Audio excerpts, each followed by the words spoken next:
Hey, Dr. B here. This is another edition of the Great Dr. B Show. I interview the great Michael Smith, MBA, and we discuss his journey into what he does with his organization when we discuss self-directed IRAs. This is a great episode for those that are on the fence about investing using your self-directed IRA or just don't know anything about self-directed IRA. So enjoy. Hi, everybody. Welcome to another edition of the Dr. B Show, recorded here in the fall. I'm here with the great Michael Smith, MBA. Michael, how are you? Hey, I'm doing all right. Thank you for having me on your show. Thank you. It's an honor to have you as a guest. I had to call you Michael Smith, MBA. I know a couple of Michael Smiths, so that's why I had a very common name. So all good. So tell everyone about yourself. Let's jump right into it. I'm a financial strategist, 10 years of experience in helping small businesses, whether it's in banking, investment advising, and, just growing the profitability. So I've been doing that for the last probably 13 years. I started out right after I finished college. Working with the Small Business Development Center, then moving my way into banks and working with commercial clients. And I was able to get licensed through FINRA. So I'm a licensed investment advisor. So now, since I've left my banking career, I moved on to establish Smith Capital Properties and advising from a holistic perspective of, you know, growing and building wealth. Awesome.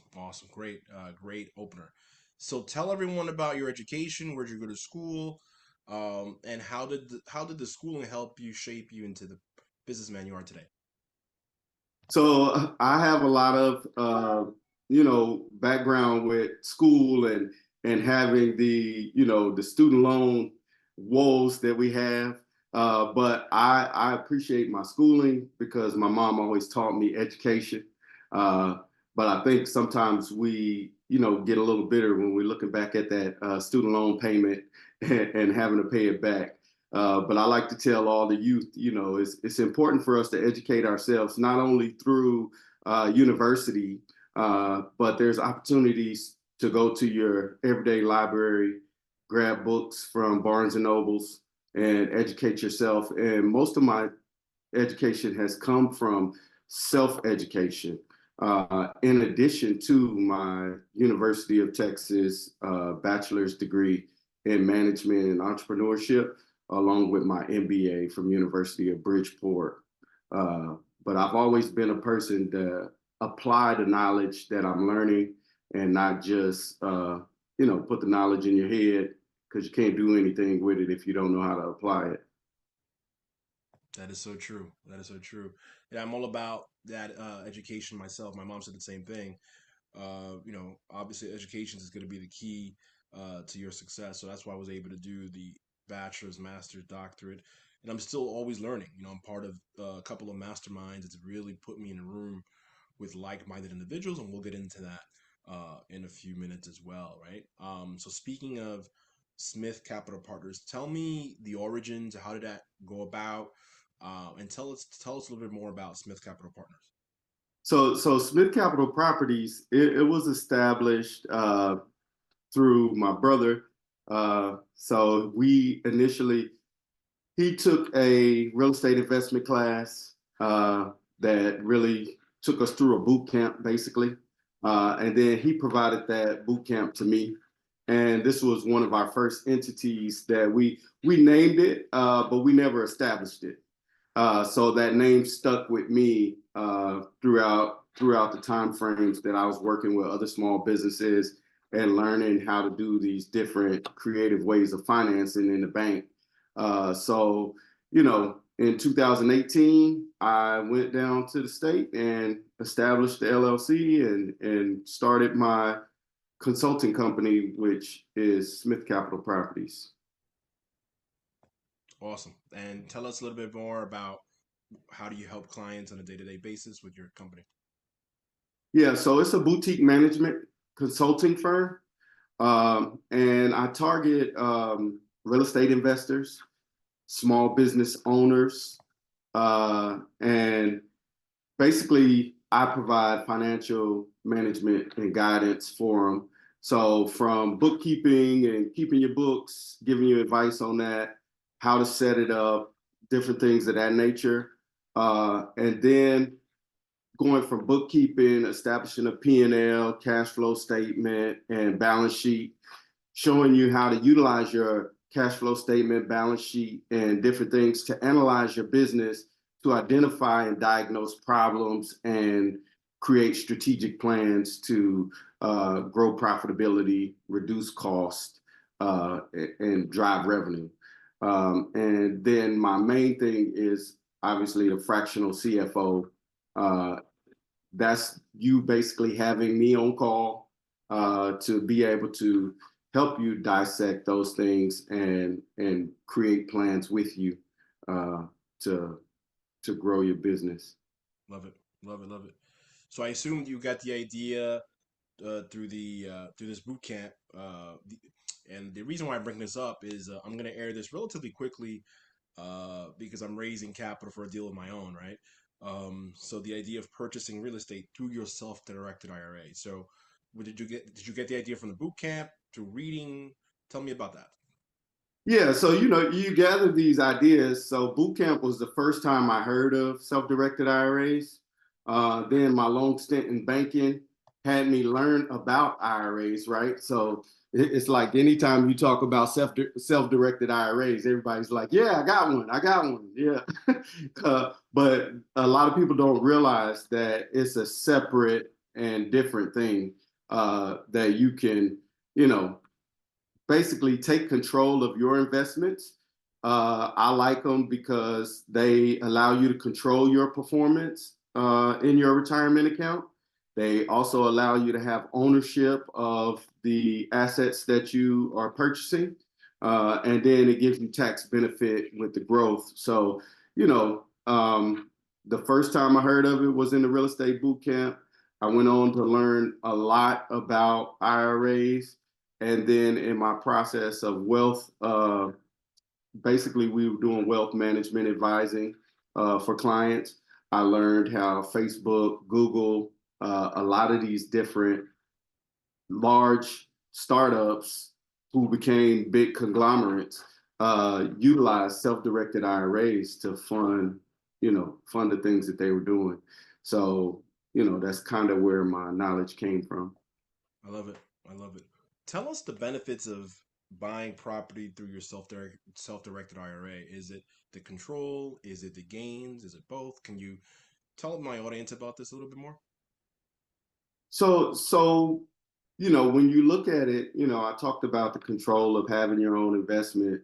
Uh, if you have the skill set, uh, or if you don't have the skill set, right?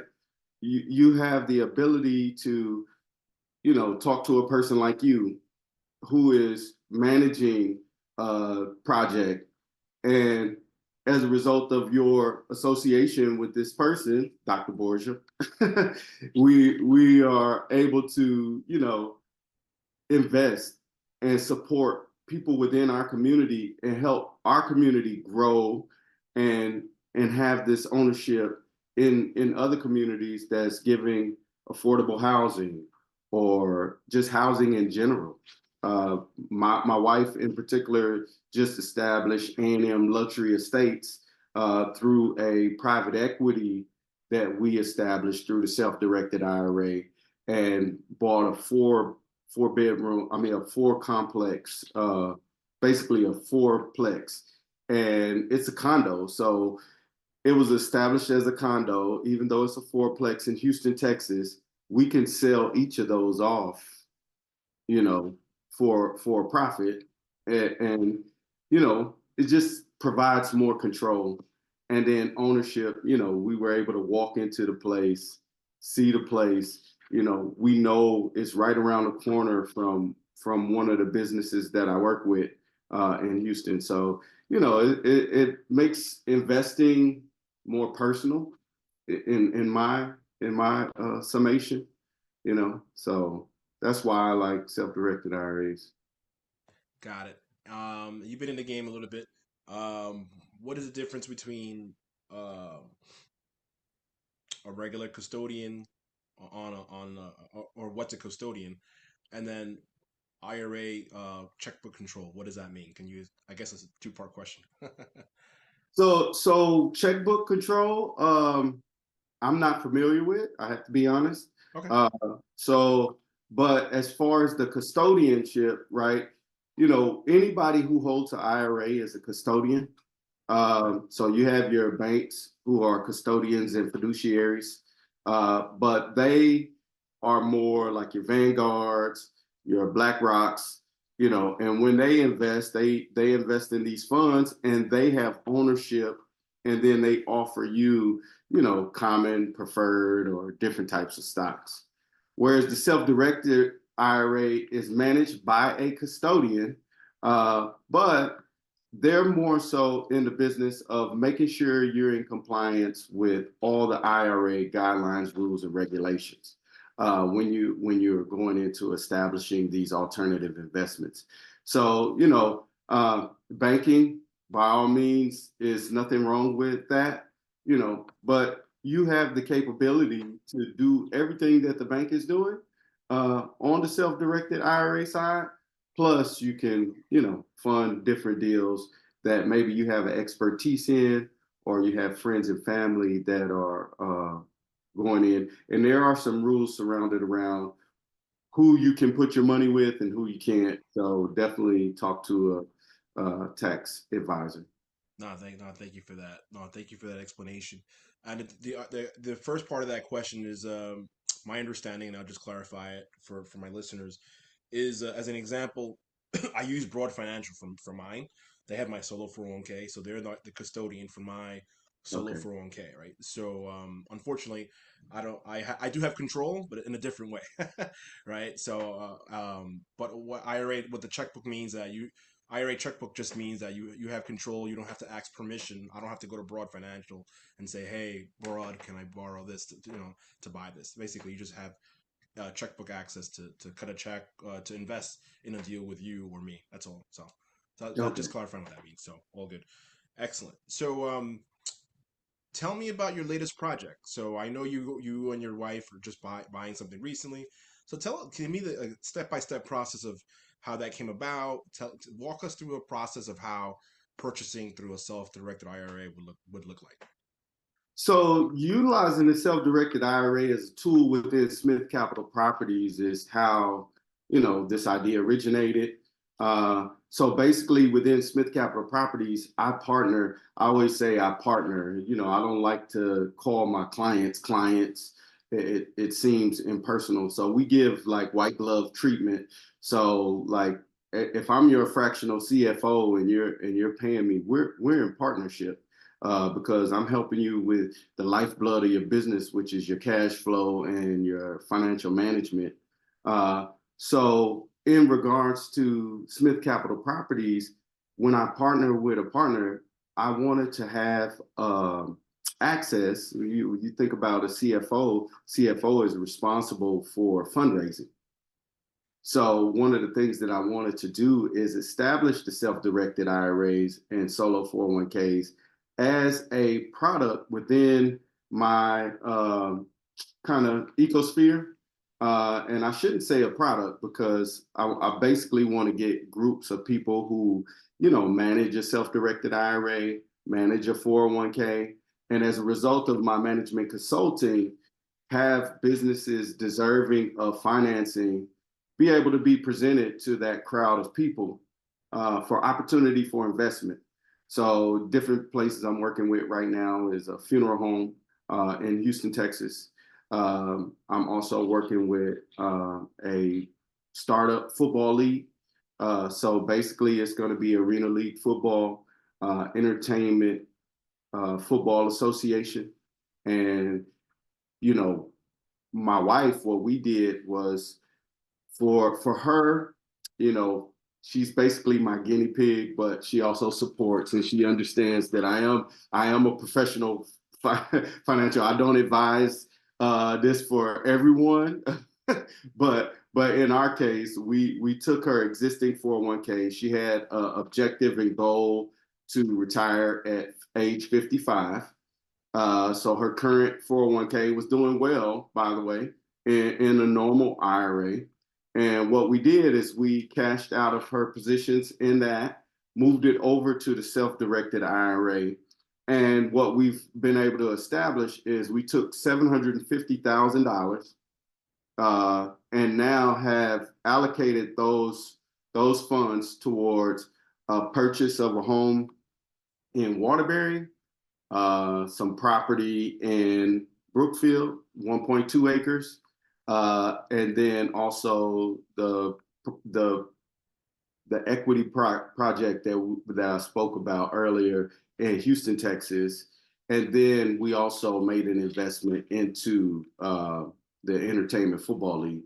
So now that value went from 750 just by our investment into these assets has multiplied 50% already, or 100%, and we've been able to accumulate $1.5 million in assets. And then the future projection growth, those assets will be worth 3.5 million with the exception of the Entertainment Football League, because obviously that's a startup. So that could either take us to the moon or it could bust. But at the same time, you take these risks in a normal IRA also when you invest in these companies. So that's part of our strategic plan, is to have some equity that could possibly, have a big growth factor. And then the real estate is more conservative in my personal opinion, just because you have a real asset. God forbid the market turns and you need to sell it real quick, you can get your money back in your account. And it's kind of a sure shot in my summation, but obviously not for everyone. Thank you for that great explanation. I really love it. What advice would you give someone who has what I call dead money, money from an old 401k just sitting there? They probably moved on to another business or started a business and just have left their 401k left dead for dead. What advice would you give them? Those are people I call the set it and forget it.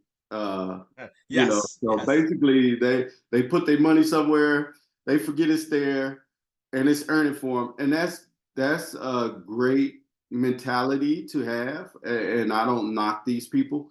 Uh, but at the same time, in the context of self-directed IRAs, you could do the same thing. So you can have that same concept. So as we know, Dr. Borgia is raising money for his real estate venture where your money is going to double in 5 years. So it's like you have opportunity to set it and forget it.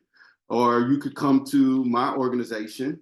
We can allocate a plan for your 401k, or I'm not your 401k, your self-directed IRA, and we can help you find investments. Now, one thing that I do not do is I do not touch your funds or move your funds around. We basically give you guidance to help you move your funds where you need to move it to.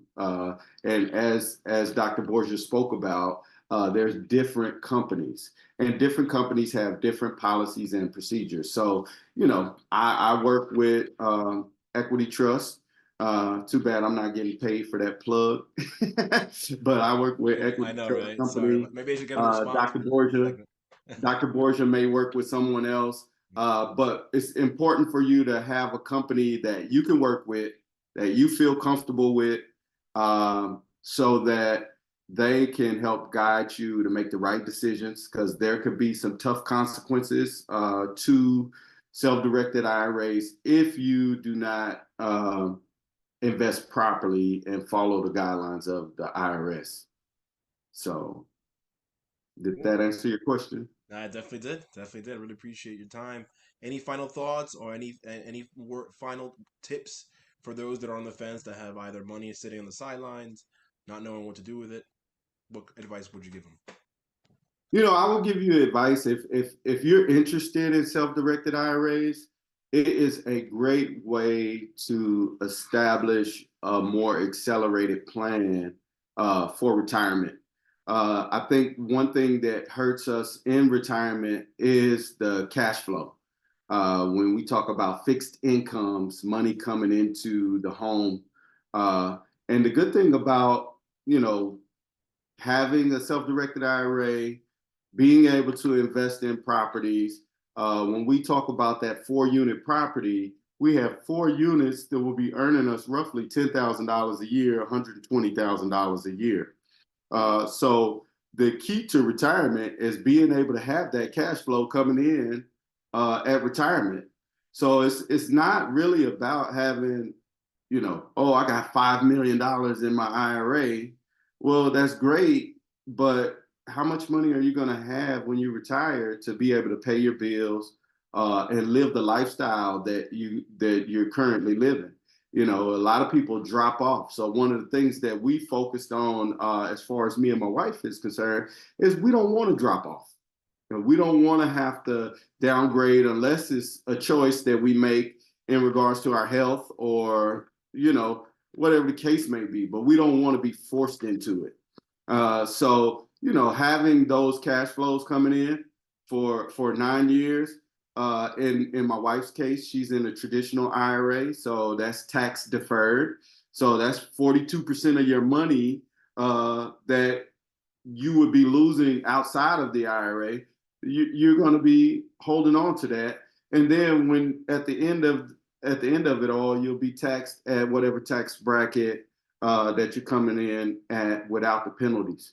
So you grow your money over time. You're able to have a retirement with cash flow, and if you do a good job of investing, uh, you can definitely establish yourself in retirement and have a good deal. I love it. Last question: where can people find more information about you? How can they contact you? So you could contact me. I'm on LinkedIn. I'm on Instagram. Uh, and I'm also on Facebook, and it's Mr. Michael D. Smith 09. So if you are out there, definitely link with me. I'll be happy to share anything. And then with Smith Capital Properties, basically we do a retainer fee. Once you retain me, you have access to me pretty much 24 hours a day. I'm pretty passionate about what I do. But my wife tells me to kind of limit limit the access because I do have a family. But you get me on retainer, and then we charge basically on any projects that we work on. We'll have a fee structure in place.